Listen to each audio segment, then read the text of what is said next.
É com grande satisfação que o Departamento de Contabilidade e Atuária da FEA-USP e a Delegacia Especial da Receita Federal do Brasil e Administração Tributária recebem todos os senhores para o primeiro painel de debates tributários, que tem como tema central a litigância no processo tributário. Teremos o início de uma série de 4 mesas de debates, cujos temas e componentes encontram-se discriminados no material que lhes foi entregue. Reservamos uma abertura especial com a apresentação musical. Solicitamos a entrada do Quarteto de Cordas Britten. Uma salva de palmas, por favor.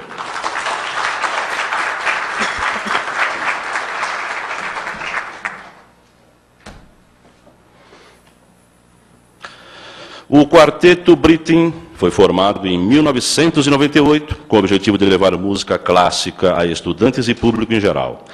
O grupo tem se apresentado com absoluto sucesso para a Secretaria de Cultura do Estado e do município de São Paulo, para o SESC, para bancos e empresas e auditórios de renome. O quarteto é constituído pelos seguintes músicos, todos professores em seus instrumentos. O Henry Dawson, violino, o Davi Gama, violino, o Rafael Martinez, viola, e o Rafael Cesário, violoncelo. Nós temos também a presença do Sr. Nelson Gama, que é o produtor dos professores do Britten. Eles irão apresentar para nós, de Bach, concerto de Brandemburgo, número 3. Gardel, Por Una Cabeça. E Beatles, All My Lovin'. Por gentileza, estão com os senhores, por favor.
Convido o professor doutor Reinaldo Guerreiro, diretor da FEA USP. Por gentileza, professor, a palavra está com o senhor. Em nome do magnífico reitor da Universidade de São Paulo, professor João Grandino Rodas, eu tenho o prazer de abrir esta sessão, essa abertura do primeiro painel de debates tributários. Gostaria de cumprimentar os professores participantes desta mesa e aos convidados. É uma satisfação muito grande tê-los aqui conosco. Senhoras e senhores, bom dia a todos, sejam bem-vindos à nossa casa, que é a FEA. Esse evento, que é o primeiro painel de debates tributários, é um evento muitíssimo interessante e muitíssimo importante para nós, por vários motivos. Um deles é porque estreita uma parceria, e nós agradecemos muito essa oportunidade, da FEA, uma instituição de ensino e pesquisa, com a Receita Federal. Nós temos esse foco de estarmos junto às entidades, não só privadas, mas as entidades públicas, né, estreitando parcerias. Na verdade, esse evento ele se insere dentro das missões da universidade e, portanto, da missão da própria faculdade. Na verdade, tem um tripé, que é a missão de ensino, né, de pesquisa, que a USP é uma universidade de pesquisa, fortemente voltada para a pesquisa, e também temos o braço de cultura e de extensão de serviços à comunidade. Então, eventos como este nos permite fazer esse papel que nós temos que desempenhar do relacionamento com a sociedade, de extensão de serviços à comunidade. Isso, para nós, é muito importante. Nesse sentido, eu parabenizo os esforços do professor Wellington e do professor Carmen, que foi, na verdade, nosso ex-aluno, e hoje atua junto à Receita Federal, por essa iniciativa brilhante, esse trabalho que vocês estão desenvolvendo. Espero que esse seja um fruto de coisas que virão ainda no futuro. Vocês, quem não... Estou vendo aqui algumas faces conhecidas na plateia, mas também vejo pessoas de fora, que não conhecem, talvez, maiores detalhes da universidade. Apenas dando algumas informações, nós estamos aqui dentro da FEA, que é a Faculdade de Economia, Administração e Contabilidade, uma das 44, mais ou menos, unidades de pesquisa e ensino da Universidade de São Paulo. A Universidade de São Paulo hoje vive um momento muito bom, talvez um dos melhores momentos dentro da sua história, participando, tendo reconhecimento internacional, participando de rankings internacionais de excelência. Hoje nós participamos, a Universidade de São Paulo participa do ranking das 100 melhores universidades do mundo, e eu acho que o mérito é muito maior do que apenas já fazer parte desse ranking, mas o mérito é fazer parte desse ranking com o tamanho que a USP é. Normalmente as universidades de ponta do exterior são pequenas, ou relativamente pequenas, comparativamente com a Universidade de São Paulo. Nós temos quase 90 mil alunos, entre alunos de graduação e pós-graduação.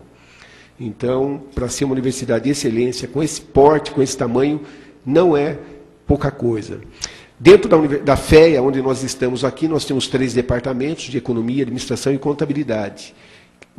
Quem está atuando junto a esse evento, o professor Wellington, o professor Edgar, é o departamento de Contabilidade. E aqui dentro da nossa casa, nós temos em torno de 3.500 alunos, 3.000 alunos de graduação 1.500 alunos de pós-graduação. Nossa missão aqui, com esses alunos de graduação e de pós-graduação, é a excelência, e nós estamos sempre buscando essa excelência. Nós queremos criar líderes, esse é o nosso objetivo. Nós aqui não é uma universidade de massa, mas formação de talentos para a sociedade brasileira. E esse evento vem contribuir muito com esta nossa missão. Eu agradeço essa oportunidade, parabenizo a todos que estão aqui e desejo um feliz dia de trabalho a todos.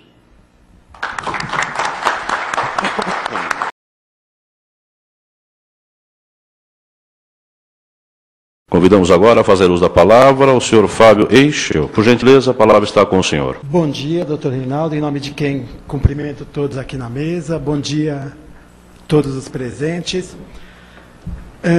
É um enorme prazer, doutor Reinaldo, estar aqui num evento como esse. A Receita Federal, já há algum tempo, ela vem tentando estreitar as suas relações, as relações cada vez mais com todos os setores aí da sociedade civil, porque é isso que vai fazer com que o nosso trabalho fique melhor. Nós somos um órgão público e as decisões, elas têm que não partir só da Receita Federal. Para ser para as melhores decisões poderem ser tomadas, a gente precisa da participação de todo mundo. E é isso que, nos últimos anos, a Receita Federal vem fazendo, tentando estreitar cada vez mais o relacionamento em todas as áreas com os vários segmentos aí da sociedade civil. É um prazer estar aqui numa casa que nem aqui na USP, como o professor falou, a FEA é reconhecida pela qualidade, formou excelentes alunos, inclusive o próprio Carmine, que hoje ele é delegado da maior delegacia da Receita Federal do Brasil inteiro, é a DERAT, e que está organizando isso junto com o Dr. Wellington, esse evento especialmente. Aqui nós temos presentes delegados de várias delegacias da Receita Federal, DEFIS, Osasco, Barueri, São Bernardo, delegados de julgamento, temos colegas que trabalham na coordenação de Brasília, de maiores contribuintes, enfim, temos colegas das diversas áreas aqui, talvez sejam alguns dos rostos não conhecidos seus, são esses da Receita Federal, vários colegas de grandes pessoas formadoras de opinião dentro da Receita Federal. Eu queria parabenizar os organizadores do evento pela escolha do tema. A litigância do crédito tributário é um grande problema para toda a sociedade. Na verdade, hoje, a gente tem muitos lançamentos sendo feitos. A gente tem, no Brasil inteiro, mais de 100 bilhões de reais que são lançados todos os anos, no Brasil inteiro, mais de 40 bilhões só no estado de São Paulo. E esse valor que deveria, parte disso, reverter imediatamente para os cofres públicos para financiar o funcionamento de todo o Estado, uma parte disso acaba sendo objeto do contencioso administrativo e, eventualmente, depois um contencioso judicial. O contencioso ele é necessário, ele precisa existir, naturalmente, mas o que a gente precisa desse estreitamento de relações é para a gente pensar, nós todos, como sociedade, como fazer com que ele seja cada vez menos prejudicial para a sociedade. Prejudicial no sentido de uma demora muito grande, uma demora grande na solução do contencioso, ela é ruim para todo mundo, ela é ruim para o fisco, que vai demorar para receber isso, ela é ruim para os contribuintes, que eles ficam com um assunto não resolvido definitivamente e geram dúvidas. A nossa legislação ela já é complexa, então, se a gente tem uma demora no contencioso, isso acaba gerando um ambiente até de mais dúvidas, de mais questionamento sobre como se comportar, como ter o comportamento tributário correto, que é o interesse de todos os bons contribuintes. uma demora muito grande na litigância, ela só acaba beneficiando os maus contribuintes, contribuintes que acabam usando desses recursos só para postergar eventuais pagamentos de tributos, ou outros contribuintes que acabam usando essa demora até para acabar fazendo um esvaziamento patrimonial e a sociedade acaba não recebendo, ao final, esses valores. Então, eu parabenizo muito pela escolha do tema, parabenizo pela iniciativa e deixo mais uma vez registrado que a Receita Federal ela está aberta. O interesse da Receita Federal aqui na 8ª Região Fiscal, que é o Estado de São Paulo, é a gente ter uma integração cada vez maior com todo mundo, uma colaboração de todos, para a gente ter o melhor serviço possível para a sociedade. Um ótimo evento para todos e bom dia.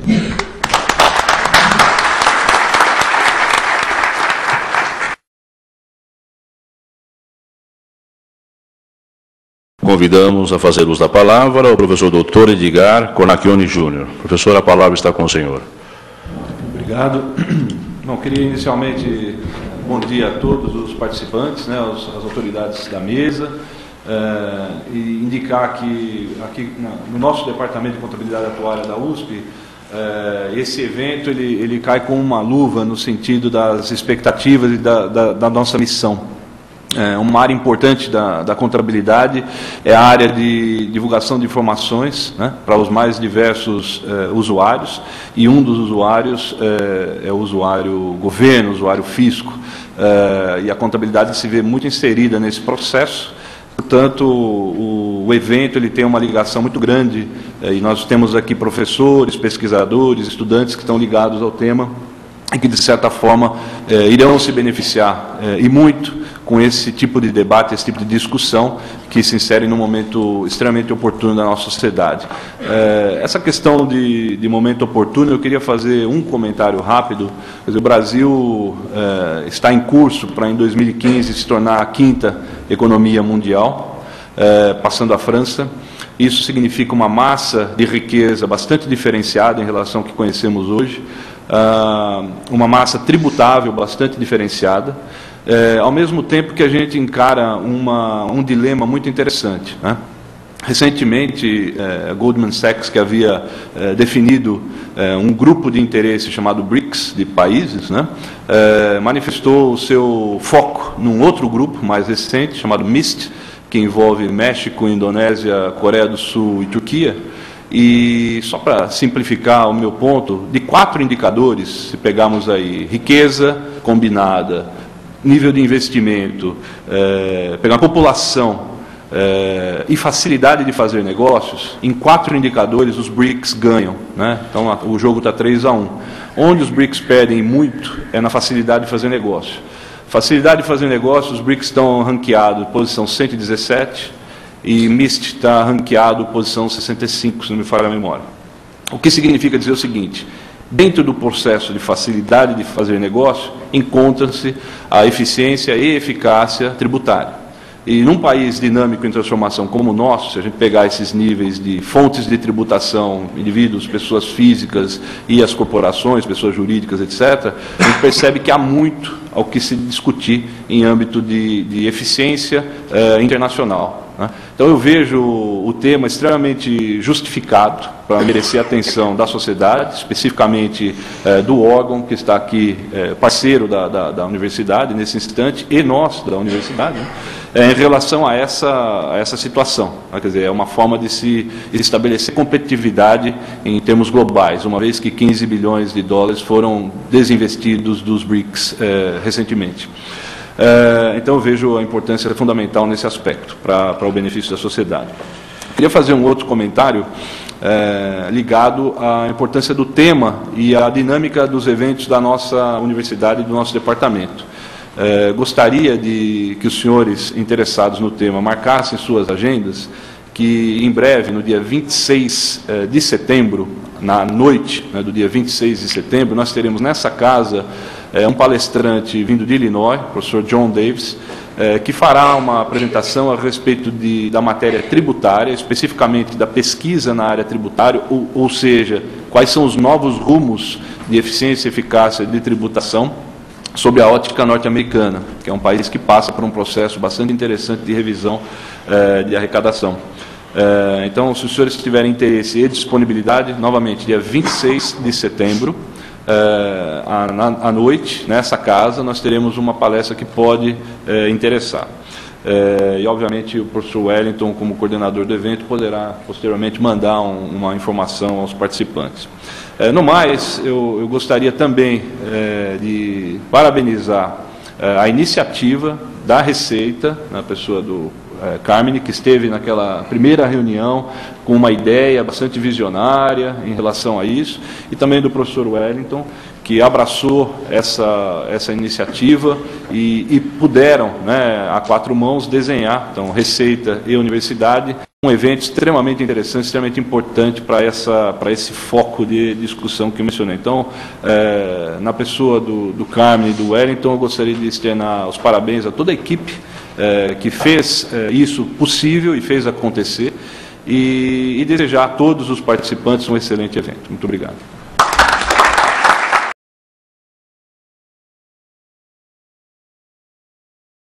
Convidamos o professor Carmine Rulo, coordenador do evento, por parte da Delegacia Especial da Receita Federal do Brasil, de Administração Tributária, para fazer uso da palavra.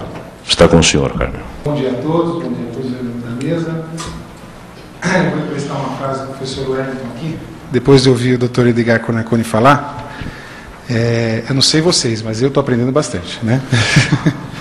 Depois do que o Dr. Edgar falou, já comecei aqui na universidade aprendendo mais alguma coisa, né? Muito interessante a colocação que ele falou sobre o BRICS. O evento foi idealizado por nós no sentido de estimular a academia a participar desse processo, né? Quer dizer, não adianta o órgão se ficar lá inundado dos processos tributários e tentar achar a solução sozinho. Eu acho que a academia deve participar, porque às vezes as soluções passam por mudanças legislativas, e eu entendo que a academia pode contribuir muito nisso, né? Eu uso como exemplo a própria EU 11638, que de certa forma nasceu dentro dessa casa grandes ideias, e acho que temos que almejar coisas nesse sentido, né? O evento na Receita Federal, né, a gente costuma classificar o evento, e a gente classifica esse evento como um evento PNEF. O que é PNEF? É Programa Nacional de Educação Fiscal. No nosso contexto, a gente inseriu isso porque entende que esse momento é um momento do exercício da cidadania, né? Os órgãos públicos, seja a Receita Federal, a Procuradoria da Fazenda Nacional, que está participando ativamente nesse evento, a Justiça Federal, que também terá seu palestrante aqui hoje, são órgãos, são ficções jurídicas, criadas pela própria sociedade. Então, nada melhor do que a sociedade participar desse processo pelo que ela tem de melhor, que é o meio acadêmico. Então, esse é o contexto que a gente insere o evento, educação fiscal. Acho que é aqui nesse evento que nós estamos colocando isso, né? Gostaria de registrar também a presença do coordenador do Contencioso Administrativo Judicial, Dr. André Nardelli, Dr. Wagner, também da coordenação dos maiores contribuintes, que vieram de Brasília prestigiar o evento. A Procuradoria da Fazenda Nacional já se encontra aqui presente, muito obrigado pela presença. E eu desejo a todos um ótimo evento. Estou aqui ansioso para ver o resultado no final. Muito obrigado.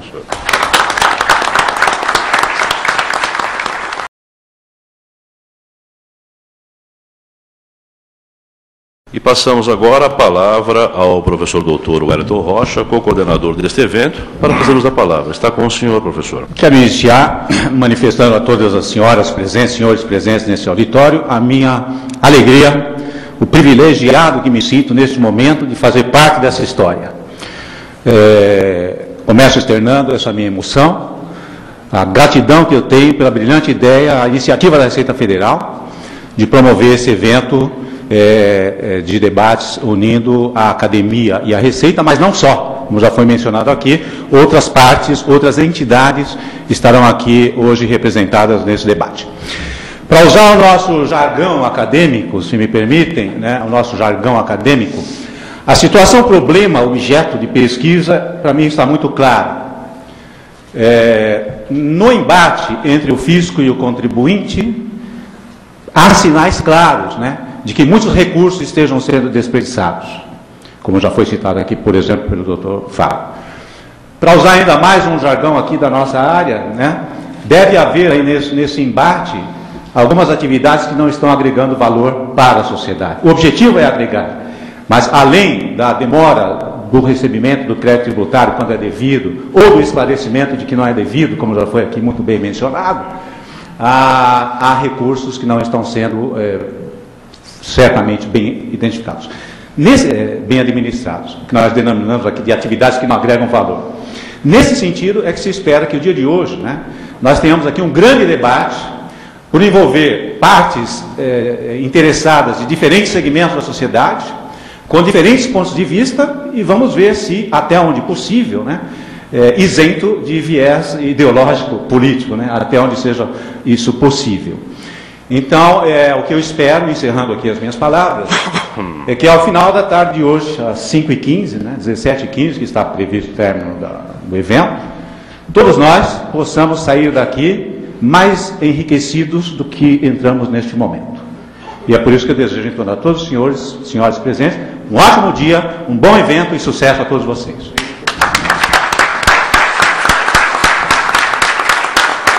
O professor Reinaldo me lembra muito bem o agradecimento à Fundação FIPECAF, uma das 3 fundações aqui da nossa escola, que é a FIPECAF.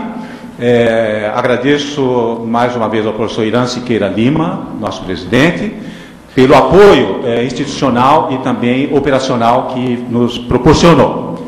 E ao SIMP, por ter patrocinado o evento integralmente. 100% dos custos deste evento estão sendo custeados pelo SIMP. Então não poderia ter um agradecimento mais efusivo que esse, né? Isso só está sendo possível de realizar porque o SIMP nos forneceu a verba. E tudo indica que haverá até uma sobra em relação ao que o SIMP nos disponibilizou.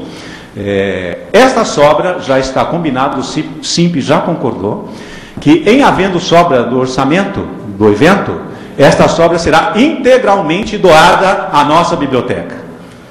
Então, não poderia agradecer de uma forma mais efusiva, dupla ou triplamente benefício, né, do SIMP, né, por ter financiado o projeto e, mais ainda, ajudado a nossa biblioteca. Obrigado ao SIMP e obrigado ao FIPECAF.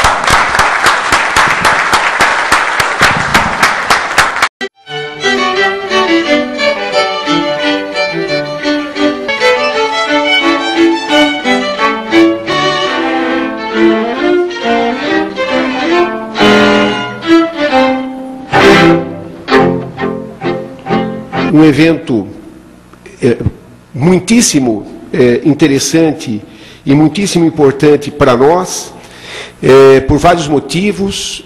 Um deles é porque estreita uma parceria, e nós agradecemos muito essa oportunidade, da FEA, uma instituição de ensino e pesquisa, com a Receita Federal. Ela está aberta, o interesse da Receita Federal, aqui na 8ª Região Fiscal, que é o Estado de São Paulo, é a gente ter uma integração cada vez maior com todo mundo, uma colaboração de todos, para a gente ter o melhor serviço possível para a sociedade. Não pode haver um prêmio por simplesmente contestar. Mesmo que eu não tenha direito material, ou seja, direito àquele objeto, pelo simples fato de eu contestar, eu já ganho. Não, não pode. E para que nossos legisladores venham eventualmente a operar essa grande transformação ambicionada e desejada, a mim me parece que o melhor lugar para iniciar o movimento é no mundo universitário, no mundo da pesquisa, no mundo acadêmico, nos bancos escolares. E agora nós estamos aqui em 2012, nessa instituição que tem um nome, USP, na academia discutindo exatamente educação fiscal. Ao mesmo tempo, estímulo ao pensamento crítico dos procuradores. Eles não são agora uma máquina, eles têm que pensar, adequar os julgados e precisam defender teses que sejam relevantes para a instituição. Hoje em dia é possível de se resolver através das tecnologias de informação, da era da informação, da rede social, que só existe nesse século justamente a possibilidade de oferecer à população controle social. Dessas 672 mil execuções em curso em julho de 2012, 440 mil, portanto, aproximadamente 2/3 dessas ações encontram-se com o seu andamento suspenso. A litigância, na minha visão, ao contrário. Por isso que está diminuindo, como o Paulo disse. né, ela deve diminuir brutalmente nas chamadas operações de teses tributárias. E onde elas vão se concentrar? Elas vão sair do Conselho de Contribuintes e vão para o Judiciário em ação anulatórias de débito fiscal ou execuções fiscais muito importantes. E buscar aí esse tipo de transparência que para nós é questão de cidadania. Minha missão aqui foi tentar, estou aqui desde o início também, né, coletar todas as informações aqui possíveis, né, e fazer um resumo e deixar para reflexão de todos. O compromisso que o Capelo já assumiu de desenvolver um artigo, né, a partir daquilo que hoje aqui foi discutido. O tema do ano que vem vai ser transparência, né? E é assim que nós vamos encerrar esse evento. Muito obrigado.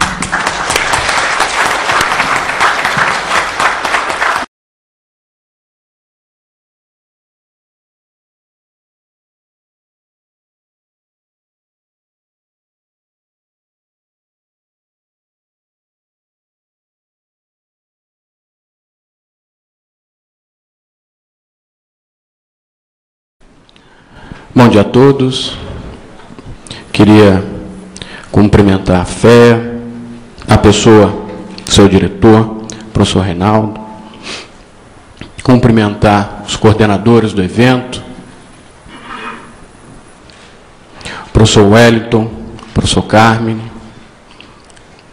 cumprimentar meus colegas da Receita Federal, a pessoa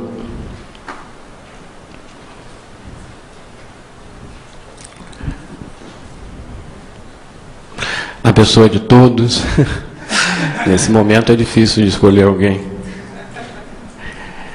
Gostaria de cumprimentar também meus colegas de USP, também na pessoa de todos. Cumprimentar os ouvintes. Para mim, eu confesso que eu fico muito emocionado estando aqui. Essa é um evento que eu não sei em que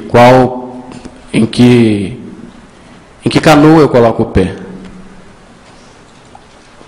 Eu tenho 20 anos de Universidade de São Paulo, contando como aluno, 17 anos como Receita Federal, contando como auditor fiscal, né? Fora a época de cursinho, que eu estudava para a Receita Federal.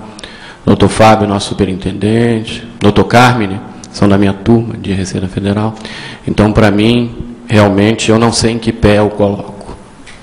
Se eu me posiciono como auditor, se eu me posiciono como pesquisador. Como eu estou dentro da casa da Universidade de São Paulo, eu prefiro me posicionar como pesquisador, mas, evidentemente, sempre terei meu viés profissional como auditor. O tema da palestra é um tema um pouco ousado, para não dizer bem ousado. Análise econômica e jurídica. Afinal de contas, a minha formação não é econômica. Eu tenho formação em ciências exatas também, eu fiz a Poli aqui do lado. Além da Sanfran, eu fiz a Poli até o 4º ano. Mas eu não tenho formação em economia, e, no entanto, eu tive a pretensão de fazer uma análise econômica, mas a pretensão não vai tão longe assim. Minha pretensão não é, evidentemente, de dar aula, de dar palestra sobre economia para economistas, que eu tenho absoluta certeza que há vários na plateia. A minha pretensão é outra. A minha pretensão é de conexão do direito com a economia para analisar esse tema. Evidentemente, olhando do ponto de vista do direito. Para trabalhar esse tema, eu vou precisar trabalhar algumas premissas. A primeira delas diz respeito à realidade. A característica da realidade de ser indecomponível. Nós trabalhamos a realidade segregando a realidade. Aqui está o direito, aqui está a economia, aqui está meu carro, aqui está minha família. Mas não é possível cortar com uma faca a realidade. Não é possível, da mesma forma como não é possível cortar a primeira face desse celular, também não é possível cortar nada na realidade. Todos os nossos cortes da realidade Eles são cortes intelectuais, são cortes mentais. Ela não é cindida. E as ciências trabalham justamente com isso. Não existe um objeto real de cada ciência, um objeto em si. O que existe é um corte intelectual da realidade. Cada uma das ciências é uma visão parcial. Foi longe isso daí. Cada uma das ciências é uma visão parcial dessa realidade. E por que a ciência é uma visão parcial da realidade? Devido às nossas limitações cognitivas. O homem é limitado cognitivamente. Nós sempre temos visões parciais. É impossível conhecer sem ser em partes. Quando nós estudamos capítulo por capítulo. E quando o homem estuda o mundo, ele precisa, o homem, quando digo a humanidade, ele precisa que especialistas analisem em parte essa realidade. Então a visão do direito é parcial, a visão da economia também, da medicina, idem, da engenharia, da mesma forma, e assim por diante. É a forma mais precisa que nós temos para conhecer a realidade. É a ciência com uma visão parcial, porque é a forma mais adequada pela natureza do ser humano. Agora, para atuar sobre essa realidade, nós precisamos recompor, ou tentar recompor o conhecimento. Não dá para atuar sobre a realidade utilizando só a economia. Não é um trabalho que é dito típico de economista. Não dá para atuar sobre a realidade só com conhecimento médico, independentemente da realidade. E não dá para atuar sobre a realidade só com conhecimento jurídico. Outro dia, um aluno me fez uma pergunta, eu falei, você vai precisar de conhecimento de psicologia também para operar como advogado. Não pode falar com o desembargador quando ele está de mau humor. Pode. Ele é uma pessoa. Tem que ter conhecimento de psicologia. Um bom advogado é um bom psicólogo. Basta o que se dá na academia jurídica? Não. Evidentemente que não, para ser um bom advogado, para ser um bom juiz, para ter mais eficiência na sua atuação. Então, para operar sobre essa realidade, eu preciso de vários conhecimentos. Construir um carro de Fórmula 1. Construir um carro de Fórmula 1. É um engenheiro que constrói, é só o conhecimento de engenharia que é necessário? Eu não preciso ter um conhecimento médico para saber o tempo de desaceleração mínimo, para que não haja sequelas no cérebro do piloto? Preciso. Eu preciso interpretar as normas lá, as regras de construção, eu preciso, portanto, de um jurista. Construir um carro de Fórmula 1, um carro de passeio. Não basta o conhecimento de engenheiro. Então, é uma atividade só de engenheiro? É uma atividade que só depende do conhecimento de engenharia? Não. Então, como é que a atividade de analisar o direito, de operar sobre o direito, depende só do conhecimento jurídico?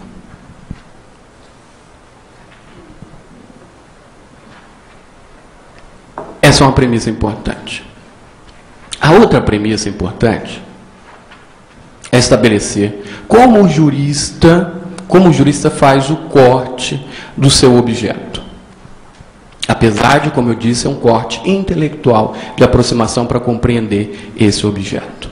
Ele separa a realidade jurídica do resto da realidade, o objeto jurídico do resto do universo. E o que é a realidade jurídica? A realidade jurídica é uma realidade paralela ao resto da realidade.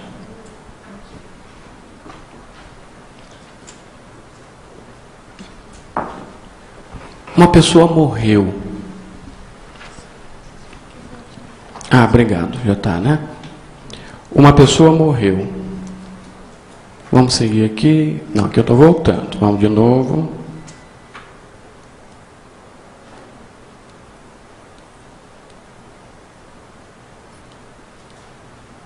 Direito e realidade. Uma pessoa morreu. Eu vi a pessoa morrer. Meu amigo, eu fui no velório.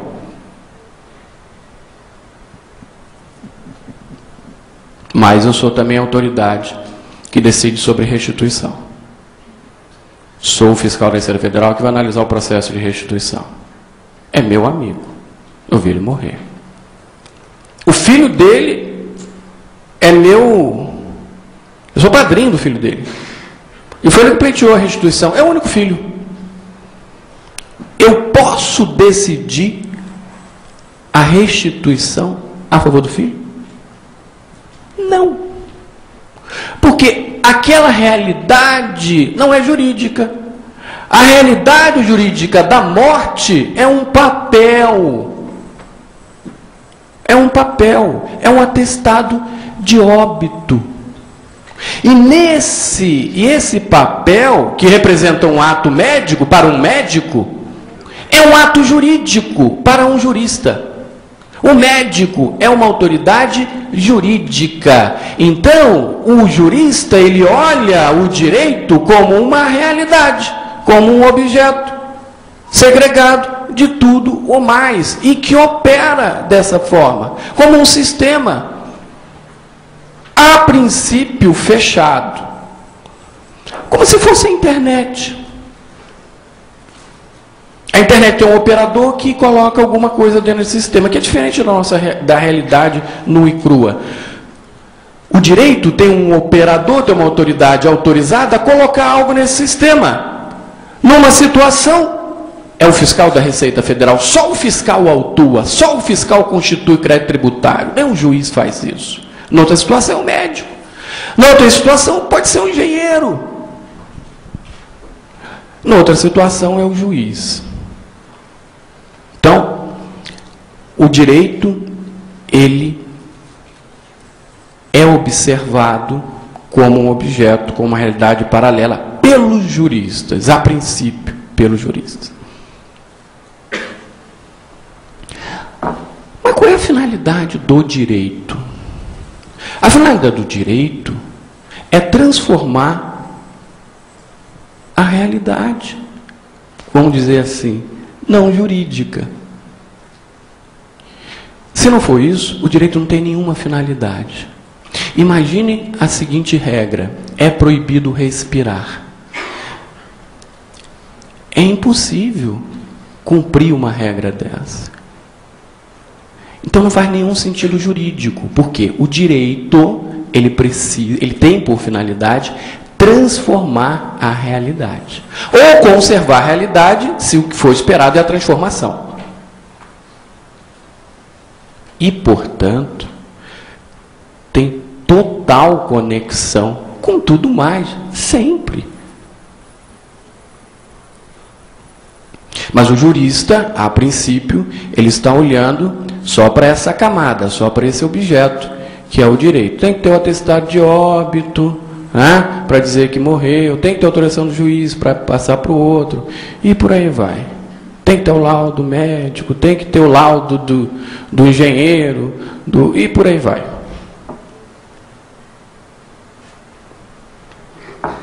E às vezes se cria uma ficção, uma ilusão de que o direito não precisa de nenhuma outra das camadas do conhecimento. Ora, e se discute, digamos assim, correndo atrás do próprio rabo.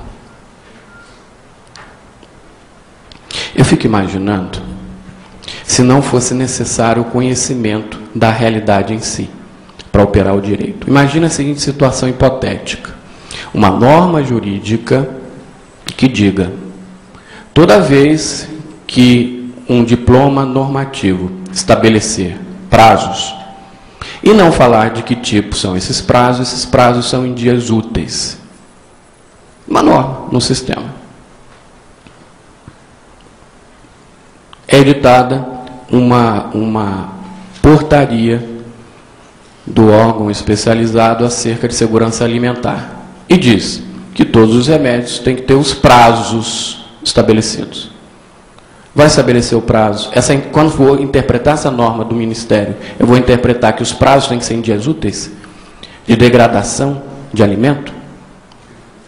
Não, porque os alimentos eles não param de degradar nos finais de semana.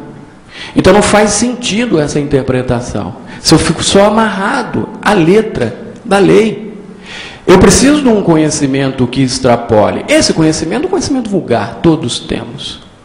Agora, quando eu vou operar sobre um mercado financeiro, o conhecimento vulgar ele não resolve. Eu não preciso do especialista do mercado financeiro. Como é que eu interpreto uma norma sobre o mercado financeiro sem conhecer cada uma das operações do mercado financeiro? Sem saber o que é uma operação de swap, por exemplo. Como é que eu interpreto uma norma de direito tributário? Outro dia não, já tem vários anos isso. Um colega procurador da Fazenda veio pedir para mim: Guilherme, dá você me ajudar para interpretar essa lei aqui? E era uma lei de tributação do setor aeronáutico, das empresas de aviação. Ele dizia mais ou menos o seguinte: toda vez que uma empresa importar uma aeronave, adquirir e financiar em moeda forte, a variação cambial negativa só poderá ser deduzida como despesa até o limite da depreciação da aeronave. O que supera isso, só no caso de ter saldo credor de correção monetária. Como é que eu interpreto uma norma dessa sem conhecer as categorias da contabilidade? Não é possível. Então, o direito, ele precisa ter essa aproximação. E uma aproximação absolutamente necessária que eu vejo é com a economia. No caso, principalmente, o direito tributário. O direito tributário, ele necessariamente altera as decisões dos agentes econômicos. Necessariamente. E essa alteração é prevista, é considerada na própria norma. Agora, como saber se alterou ou não alterou, importante para decidir, para operar sobre o direito? Eu preciso de um economista. Eu estava ouvindo as palavras do professor Edgar, gostei muito das palavras dele, falando sobre eficiência, sobre eficácia tributária. E nós temos um problema monstruoso no nosso país, e que os operadores do direito, uma boa parte dos operadores do direito, não tem essa consciência de que devem buscar todos os demais conhecimentos para operar sobre o direito. Não basta o conhecimento jurídico. Vou citar um exemplo que me lembrei por causa do professor Edgar. Nós estamos o Supremo está decidir a questão da base de cálculo do PIS/COFINS nas importações. E o primeiro voto que foi proferido pelo ministro Supremo, no caso contra a Fazenda, foi no sentido de que não tem como comparar uma importação com uma operação no mercado interno. Como não tem como comparar do ponto de vista econômico? O agente econômico toda hora faz essa comparação. É mais barato comprar, considerando os tributos, importar, do que comprar no mercado interno. Quando faz isso, ele vai lá e importa, ele não compra no mercado interno. Então a norma ela tem que ter equivalência econômica. A norma na importação é a norma de operação no mercado interno. Ora, bom, para decidir, tem que considerar o conteúdo econômico disso. Mas os operadores do direito, em geral, não consideram. Eu atribuo isso a duas razões principais. Uma primeira, ignorância mesmo. Egocentrismo. O ser humano, e não estou falando com nenhum critério valorativo, se é bom, se é ruim. Não, simplesmente nós somos egocêntricos, o ser humano é. Nós olhamos o mundo segundo o nosso próprio paradigma. Estudo direito o tempo inteiro, né? Só lendo norma, nunca parei para ler um livro de economia. Aquilo ali não interessa. Nós temos essa tendência, se nós não nos forçarmos, nós não olhamos o paradigma do outro. É a famosa empatia. E a ciência e os operadores pecam também por falta de empatia. Canso de ver, e não é só no direito, né? Resumir o mundo à sua própria ciência. Tudo pode ser resumido na economia? Não. Tudo pode ser resumido no direito? Não. Um tempo atrás eu ouvi um debate entre dois professores de direito da casa, um era titular, o outro agora é titular. Os dois são titulares hoje, mas na época um deles não era. E um fala, não, porque eu consultei um engenheiro para interpretar uma certa operação de circulação de mercadoria, e o outro respondeu, se eu tiver que chamar um engenheiro para interpretar a lei, eu rasgo o meu diploma. Eu falei, pelo amor de Deus, né? Pelo amor de Deus. Um economista, para fazer uma pesquisa completa, ampla, sobre o efeito de uma lei, ele precisa de consultar um jurista para saber qual a interpretação daquela lei também, ora bolas.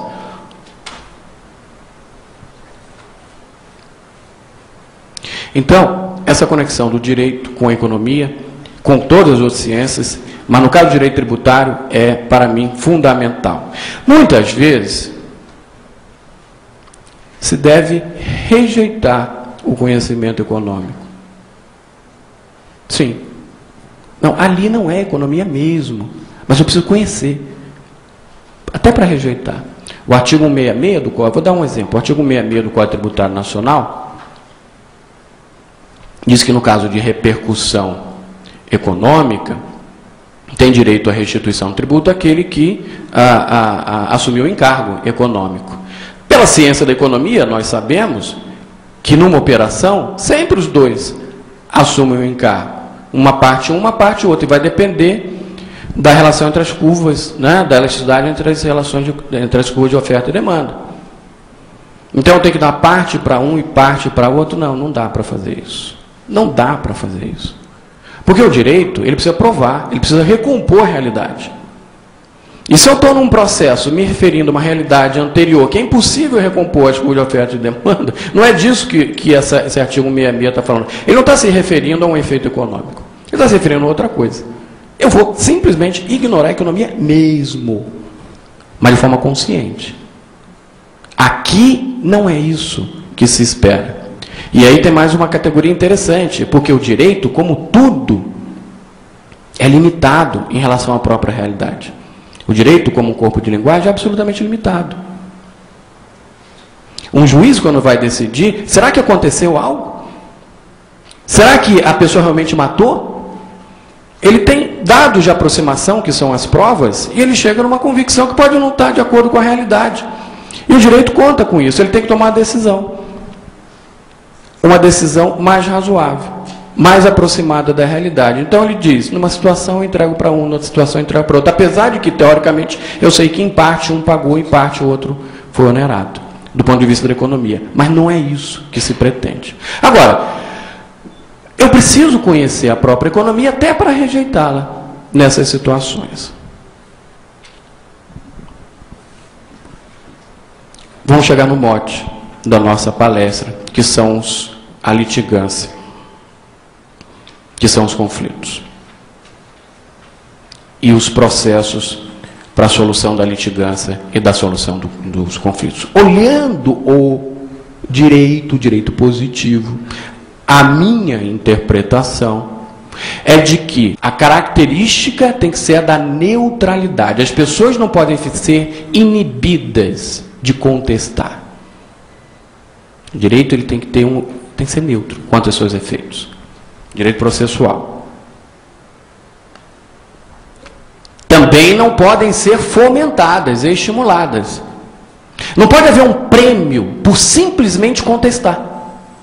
Mesmo que eu não tenha direito material, ou seja, direito àquele objeto, pelo simples fato de eu contestar, eu já ganho. Não, não pode. Então, analisando o nosso ordenamento, eu entendo que as leis processuais, o nosso direito processual, o nosso direito de solução de conflito, ele deve ser neutro, tem que ter o efeito da neutralidade. Não pode nem fomentar, nem desestimular. Mas as pessoas são fomentadas. e são desestimuladas por estímulos econômicos. Por efeitos econômicos da legislação, o agente pode, não vale a pena contestar, apesar de ter o direito material, não vale a pena contestar.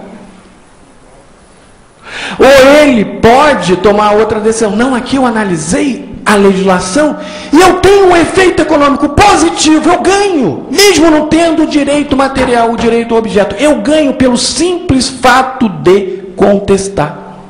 Eu ganho. Qual é a decisão racional? Contestar.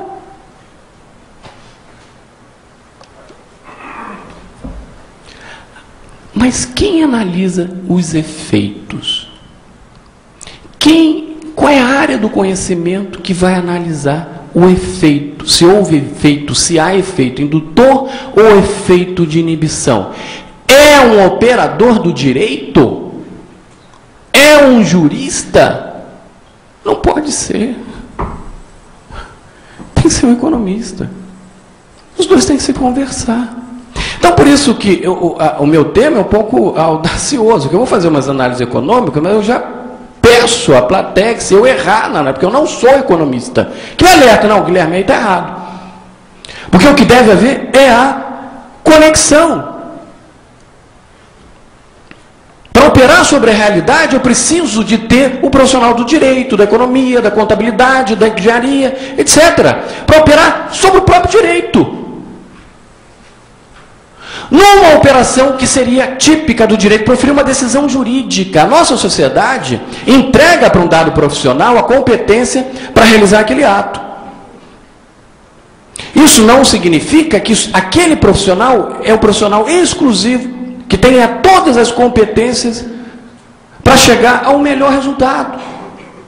Ele precisa estar aberto a assimilar o conhecimento de outrem,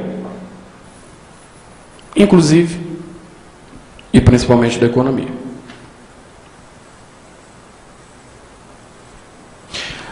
Bom, olhando então essas duas questões, na minha ótica, a nossa legislação ela deveria ser neutra em cada uma das suas regrinhas. Como está a nossa legislação hoje? Não, ela não é neutra, pelo menos não totalmente. Nós temos 10 minutos, obrigado.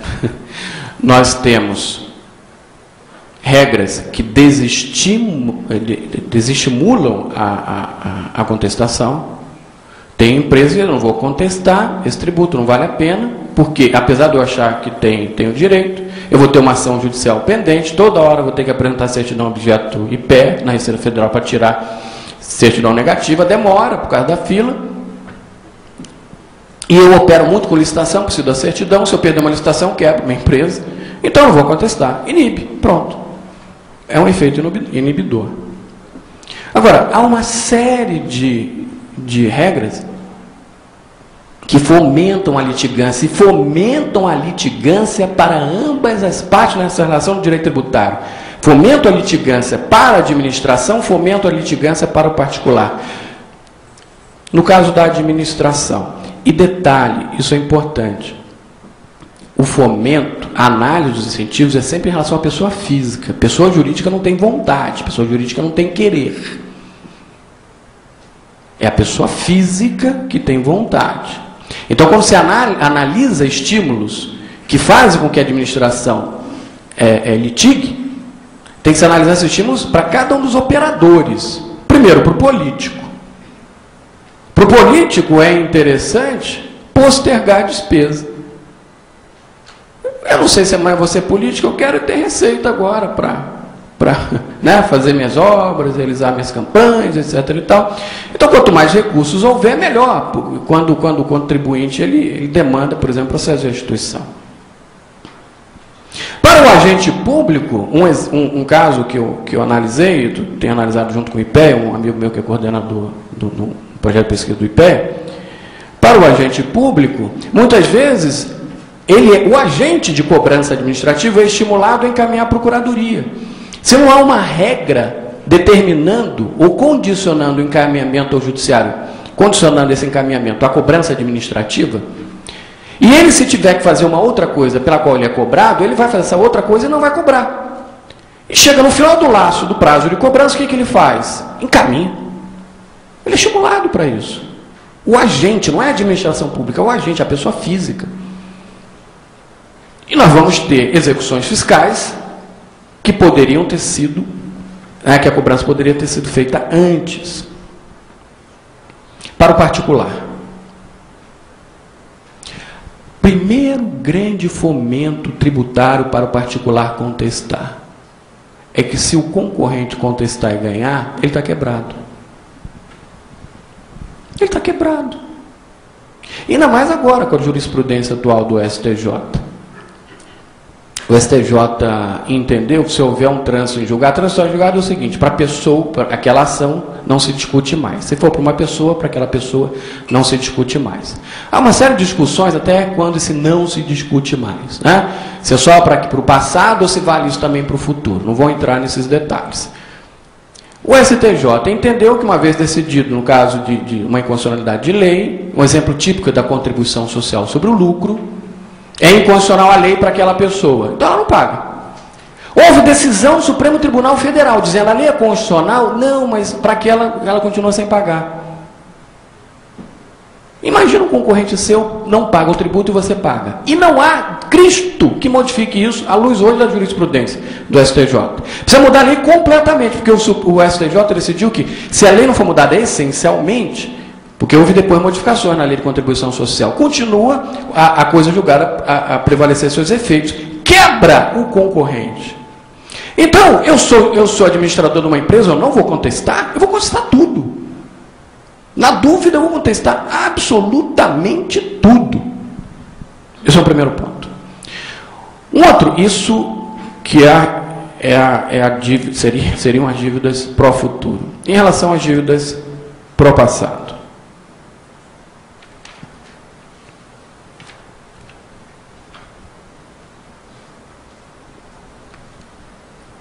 Contestando administrativamente, não são cobrados, não é exigida a dívida imediatamente, é suspensa essa exigência. O sujeito não tem que pagar se ele contesta administrativamente. Ok. Parece justo. Me parece que, se ele tiver que pagar para contestar, eu também não estou... Eu estou desestimulando a própria contestação. Tudo bem, até aí estamos de acordo. Agora, como é que é feita a correção desse valor? Porque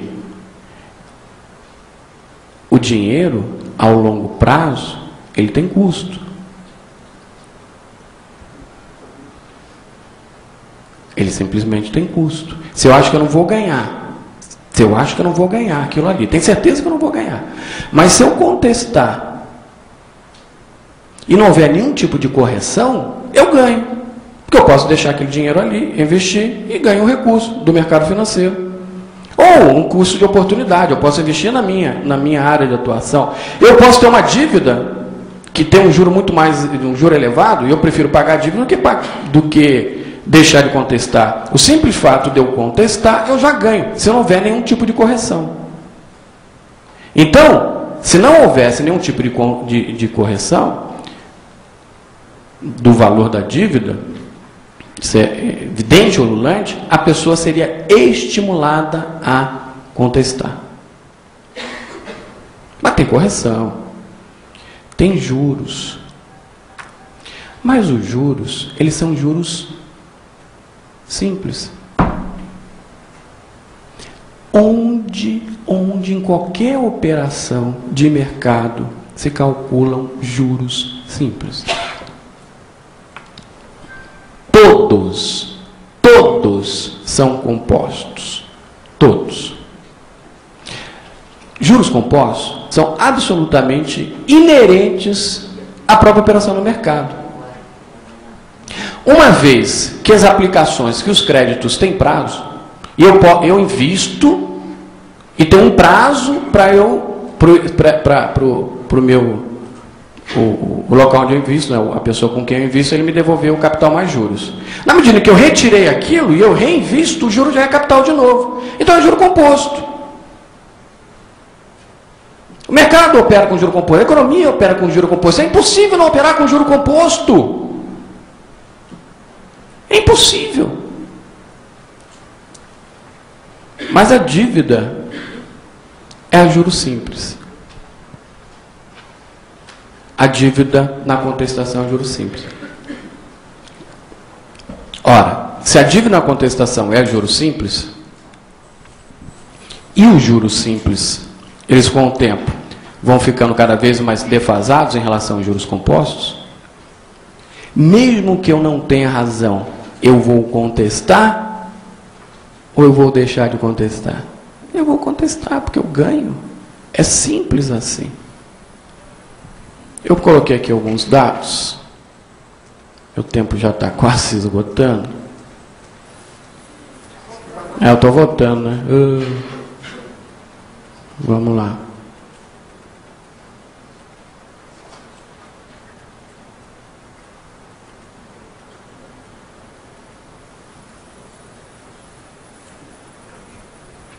Eu tenho aqui alguns prazos.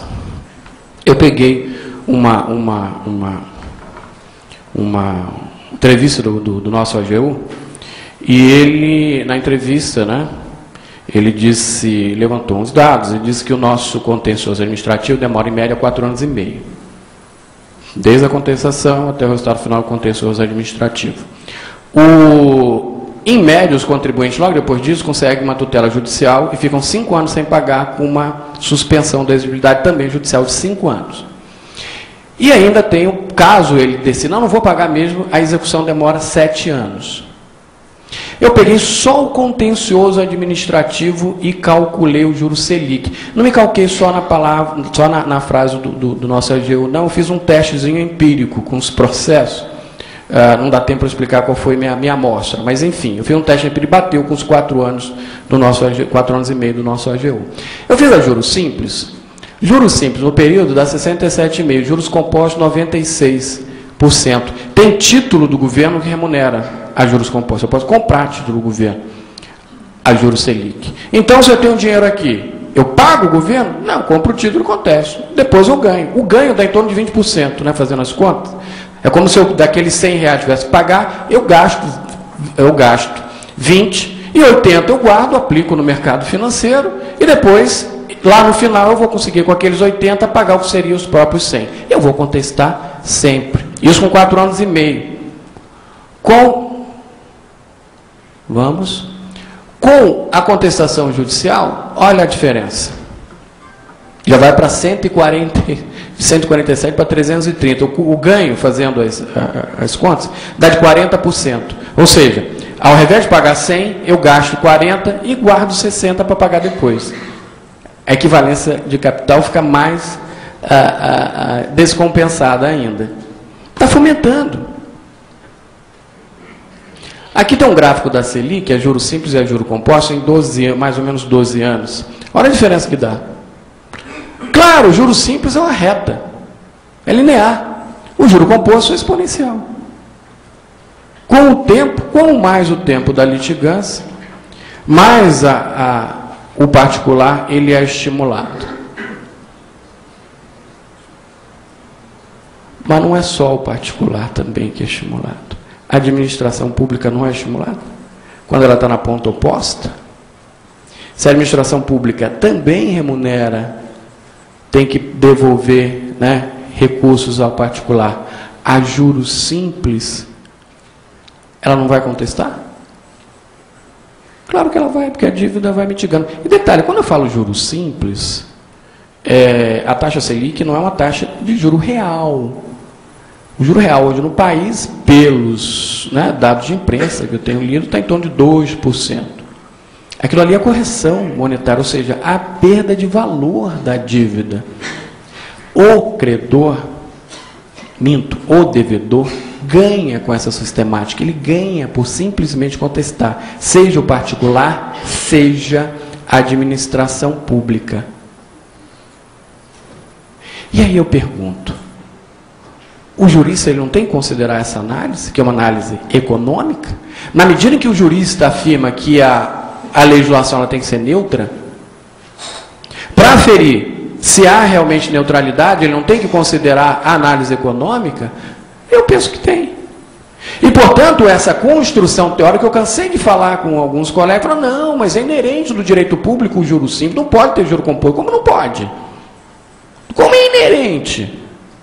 Em face do preceito da neutralidade da jurisdição. O argumento que nesse caso, que é utilizado, é o da isonomia, o argumento jurídico, no caso do juro simples. Há uma isonomia e igualdade, né? Da mesma forma como o governo paga, ele recebe a juro simples, ele paga o contribuinte a juro simples. É isonômico. É isonômico. Eu fico imaginando a seguinte regra.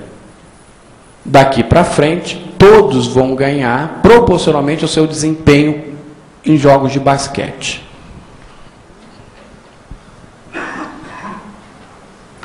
Eu fiz basquete na adolescência com Alberto Bial, que foi o comentarista agora das Olimpíadas, né? Irmão do Pedro Bial. Bom, vocês viram que eu não segui carreira, né? Cheguei à conclusão